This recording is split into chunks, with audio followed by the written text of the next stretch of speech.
My name is Dave Pettener. I'm a member of the Stop the Incinerator campaign group, and I live in Croydon, a couple of miles away from the proposed South London Incinerator that's going to be built on Beddington Lane. 200,000 people a year die from air pollution. That's enough to fill Wembley Football Stadium more than twice over. The UK Supreme Court ruled recently that the UK government is not doing enough to protect the people from air pollution. Burning rubbish will add to the air pollution that we all breathe, and that will result in people dying. In this video, I'm going to explain why the South London Incinerator, and by definition all waste incinerators, are dangerous for the health and destroy the environment. The South London Incinerator is going to be built on Beddington Lane, on what is to become a country park. The land is supposed to be protected from development, as it is designated metropolitan open land and a site of importance for nature conservation. Nearly 1 million people live within a 10-mile radius of the South London Incinerator. It is being built in an air quality management area, designated as such because it is already over-polluted and the levels of pollution need to come down. It makes absolutely no sense to build a waste incinerator in a corner of a country park next to one of the most populated boroughs in London. Even if you're not close enough to breathe in the air pollution directly, the dioxins that come out of the chimneys get into the soil, the water, and also the food that we eat. So you could be eating food that's been contaminated by the waste incinerator, even if you don't live anywhere near it. Once built, the South London Incinerator will burn 300,000 tonnes of rubbish every year for the next 25 years. That's the equivalent in weight of 68 double-decker buses a day. Unlike the rest of us, Viridor do not have to sort the rubbish before it goes into the waste incinerator. This means all sorts of things that could otherwise be recycled or reused will get burnt, and also dangerous things such as gas cylinders and radioactive waste could end up in the furnace and going up the chimneys. Indeed, this is what happened at Viridor's Lakeside facility during the commissioning stage, when a gas cylinder got into the furnace and blew the incinerator up, causing a fire. Until you've sorted the rubbish fully, you don't know what needs to be done with it. Because 90% of all rubbish can be recycled or reused, that means an awful lot of it will get burnt when it can be treated in safer ways. Providing a proper sorting system for the rubbish also creates 10 times more jobs than just throwing it in the furnace and burning it all. Burning rubbish causes cancer, breathing difficulties and birth defects. The environmental agency that have allowed this incinerator to go ahead say that the increase in pollution is minimal and should cause no significant risk to human health. Our concern is that burning rubbish for 25 years is going to have a detrimental effect on the local environment and on the people. We live in a throwaway society. What we do with our rubbish is the problem of our modern times. We all agree that we need to move away from landfill, and this isn't just because landfill sites are filling up. It's because the nature of our modern rubbish means it doesn't break down readily in the soil. It used to be that our rubbish was mainly made up of organic matter such as paper and cardboard and wood. Now most of our packaging is plastic, and plastic does not break down in the soil. It doesn't break down easily naturally. And so the option that most waste companies are putting forward these days is that we burn our rubbish. This is not the best solution. It makes sense to properly sort our rubbish first, and that way we can extract the full value from it. It's much easier to recycle and reuse rubbish that has been sorted rather than rubbish that has been burned. The waste companies like Viridor, who are building the South London Incinerator, make their money from rubbish. It is not in their interest for there to be less of it.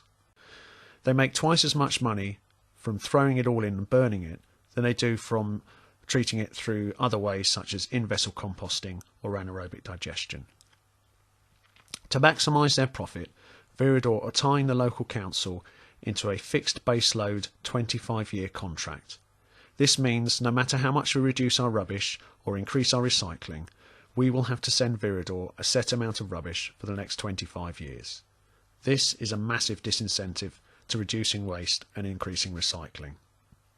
A waste incinerator can only do one thing, and that is burn rubbish. It is a completely inflexible solution. Sorting rubbish produces 10 times more jobs than just burning it. San Francisco is getting towards 85% recycling rates, and this is because they have very strict rules on separating and recycling. There's much talk about burning rubbish producing renewable or green energy. Compared to something like a wind turbine or a solar panel, it is the opposite of green energy. It produces all sorts of toxic emissions and greenhouse gases, and is an incredibly inefficient way of producing energy. It is only 25% efficient. The reason for this is because of the variable feedstock that goes into the incinerator. One moment it might be wet food waste or garden rubbish, the next it could be wood from a construction site. What goes up must come down. There is no safe level of air pollution. Even the smallest amount will have a detrimental effect on the body. The dioxins that come out of incinerators build up in the body over time, and there is no way of getting rid of them. Here are some of the things that come out of a waste incinerator. Particulate matter, or PMs. They contribute to the risk of developing cardiovascular and respiratory diseases, as well as lung cancer. Sulfur dioxide. This affects the respiratory system and the functions of the lungs, and causes irritation of the eyes. Hospital reports show a mortality increase on days with higher SO2 levels. When SO2 combines with water, it forms sulfuric acid, and this is the main component of acid rain. Nitrogen oxides, they can form a photochemical smog through reaction with sunlight. It can cause breathing problems, trigger asthma, reduce lung function, and cause lung diseases. Nitrous oxide, this is a major greenhouse gas and has 310 times more impact per unit weight than carbon dioxide. Nitrogen dioxide, this causes bronchitis in asthmatic children and reduced lung function growth. The South London Incinerator will produce about 296 tonnes of NO2 a year, which is the equivalent in weight of 25 double-decker buses. Ammonia. This contributes to several environmental problems, including direct toxic effects on vegetation, atmospheric nitrogen deposition, and the formation of secondary particulate matter in the atmosphere. This has effects on human health, atmospheric visibility, and global radiative balance. Hydrogen chloride. Hydrogen chloride is a sensory and respiratory irritant. Being highly soluble in water, following inhalation, the gas is readily deposited in the nose and upper respiratory tract. Hydrogen fluoride. This can cause irritation of the eyes, nose and throat. Hydrogen fluoride gas is highly corrosive and will damage metal surfaces, structures and buildings or monuments made of limestone. Hydrogen fluoride gas can attach itself to particles in the air, which are then deposited on soil or plants. Carbon dioxide, known for many years as a major contributor to greenhouse gases that are causing global warming. CO2 also increases the acidity of the oceans. The South London Incinerator will produce about 300,000 tonnes of CO2 a year. Carbon monoxide, this reduces the oxygen carrying capacity of the blood and interferes with oxygen release at the tissues. Those at greater risk of adverse effects from the exposure are people with heart problems, asthma, pregnant women, fetuses and young infants. Volatile organic compounds, they can form a photochemical smog through reaction with sunlight. It can cause breathing problems, trigger asthma, reduce lung function and cause lung diseases.